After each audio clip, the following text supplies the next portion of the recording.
tell you the truth, even after this chair scandal happened, I did not think that Thunderbolts would become such a very important movie for the upcoming phase of the MCU. This means that it was known that almost all the characters of this movie were for Avengers. Doomsday. They are about to return. But no one thought that such a big twist in the post-credits scene of Thunderbolts itself would be revealed. And yes, it must have seemed that, well, a spaceship has been revealed. But there's a lot more to it than just the spaceship. Everything changes what we were speculating. Let me tell you one by one. So first of all, this was also told earlier that this entire post-credits scene has been shot by the Russo Brothers, which means that you guys in a way are watching the beginning of Avengers, Doomsday. In this, we came to know that there is a 14-month time jump. Whatever happened in Thunderbolts, it's been a long time since that happened. And all these Thunderbolts can now establish themselves like the new Avengers. Yes, sir, now they get to see the ship of the Fantastic Four, and by the way, it is not a big deal. Yes, well, the upcoming movie is there, so they are promoting it in this way and are also creating hype. But if you look at this ship a little more carefully, a lot of things are noticed. First of all, in the trailer of Fantastic Four, First Steps, the spaceship we see. Look at it carefully. Have you seen it? Now, after this, look at this ship once again. Do you understand the difference? The two ships are different. Overall, in the trailer of Fantastic Four, First Steps, we were shown a spaceship with 3 fins at the back. At the same time, in the post-credits scene of Thunderbolts, the Fantastic Four ship has 4 fins, which makes both of these ships quite different. In fact, if you notice this ship, there is not even the 4 of the Fantastic Four on it, which explains a few things about the Fantastic Four. First of all, in their teaser, we see this ship 2 or 3 times. And from this, we understand many possibilities with the Fantastic Four. First of all, this ship, which has been shown to us 2 or 3 times in the teaser, will be their prototype ship, probably the one they used to go into space for the first time. And if you notice, it's the same spaceship where we also see the scene of the entire planet being destroyed. And this makes it clear that the tease showing us the planet's destruction is not caused by the Fantastic Four. In fact, the probability of what I said in my breakdown could be much higher. That the Fantastic Four go into space to explore, and there they witness Galactus destroying a planet. And that destruction emits cosmic radiation, from which they get their powers for the first time. Because Galactus's powers are cosmic in nature, so it makes sense that the Fantastic Four get powers from that same radiation. This whole snake eating its own tail circle is completed here. And after that, when they come back to Earth, a long time jump happens. They are now established as superheroes. Or maybe the movie will show us this entire journey through lighthearted flashbacks. Then, when they are ready to go into space for the second time, they have a different spaceship, one which hasn't been shown to us yet. But this second ship is revealed in the post-credits scene of Thunderbolts. And this time, it has a 4 on it, which totally makes sense, because the Fantastic Four had not yet gotten their powers in the first ship, so they were not the Fantastic Four back then. But now they have their powers, so their branding is absolutely on point, whether it's their suits, their cars, their shoes, or even socks. So why not on the spaceship? Now, we have not been told how many Fantastic Four members are on this ship, and when the trailer of Fantastic Four releases for their movie, there will be a lot more conversation. But if we come back to this post-credits scene once again, here we also get a little bit of information about the Thunderbolts, or should I say, the new Avengers. Some matter is clearly set between them, meaning they are calling themselves the new Avengers, but Sam Wilson is not able to digest this at all. At that time, he is thinking of picking them up and schooling them.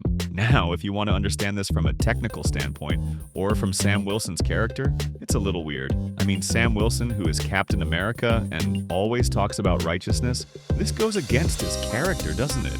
So, as far as I can understand, Sam must have seen this whole thing and felt that these people, who were morally and ethically corrupt murderers until just a short time ago, who used to kill people in cold blood, today they are roaming around as Avengers and also making money from that name, when Sam himself wasn't even getting a loan approved. So according to his perspective, all these people calling themselves Avengers, Sam Wilson believes they are not worthy. They are assassins. And that's why he is thinking about taking action against them. This will likely create a lot of conflict between Sam Wilson's team and the Thunderbolts.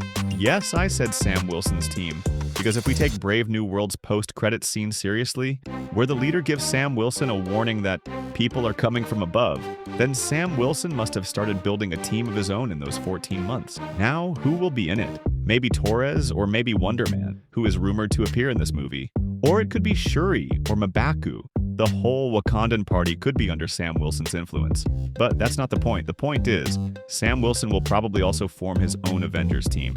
And if this too is an Avengers team, then in this way, before Doomsday even begins, Marvel could set up a small conflict between these two superhero groups, kind of like Infinity War, where there were two separate teams. Now that two separate teams have been formed, Doomsday is defined to a great extent. That is, if there is a supervillain attack on Earth, or an attack from the X-Men, or from Doom himself, then these two teams will rise up to intercept. But then what about the Fantastic Four? So that will depend on where exactly they fall into all this.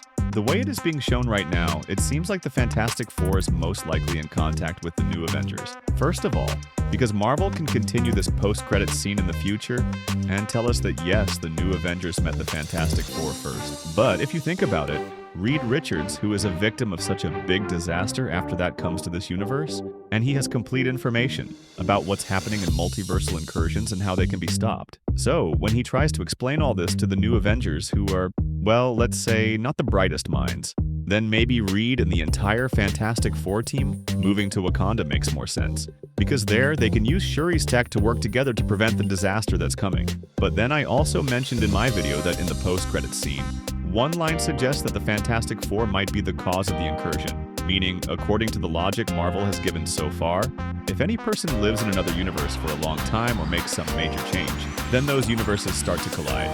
But in the Fantastic Four's case, their universe is completely gone. If Galactus destroys it, then what will the 616 universe collide with? Now, here's one possibility, because Monica Rambeau is already in another universe. Maybe the X-Men universe and the 616 universe are getting close. And then we get to see Avengers versus X-Men maybe. But the small catch here is one, if the Fantastic Four are displaced from their universe, then there are very high chances Doctor Doom has also moved from his universe. And if that's true, he might arrive in the X-Men universe. And once there, he could try to manipulate them by saying, "Look, I'm here to help. I know all about the incursions. I know how to stop them." And unknowingly, the X-Men, or Magneto's entire army, might end up helping Doctor Doom. There are just too many things Marvel might want to pull off. Now, one more thing we saw in this post-credits scene, and it changes things quite remarkably. I'm talking about Sentry. When the trailers of Thunderbolts came out, it was clear that Sentry would be the main antagonist of the movie.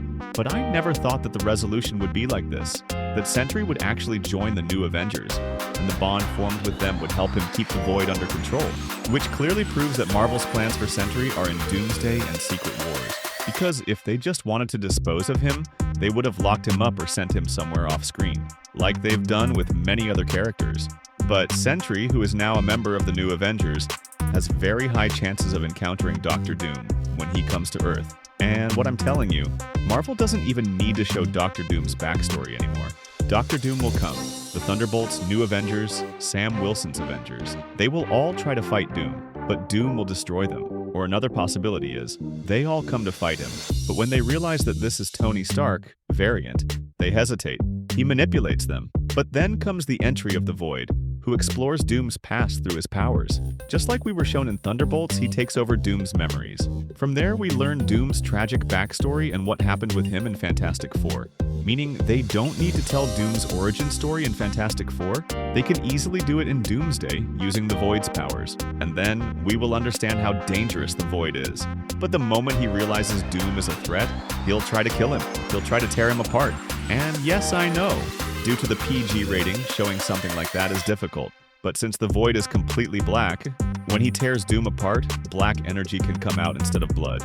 But this moment will alert all the Avengers and New Avengers that the threat in front of them is massive. And yes, I also think Marvel has bigger plans for Sentry in Secret Wars, because he's a character they can use really well. In a scenario like Battleworld, his death wouldn't matter. In fact, no death in Doomsday would matter, because Doom will create Battleworld himself. He can create whatever character he wants, assign them roles, because he's not just Doctor Doom, he's God Doom. But anyway, a few things came to my mind after watching the post-credits scene of Thunderbolts that I felt could have a big impact on Doomsday.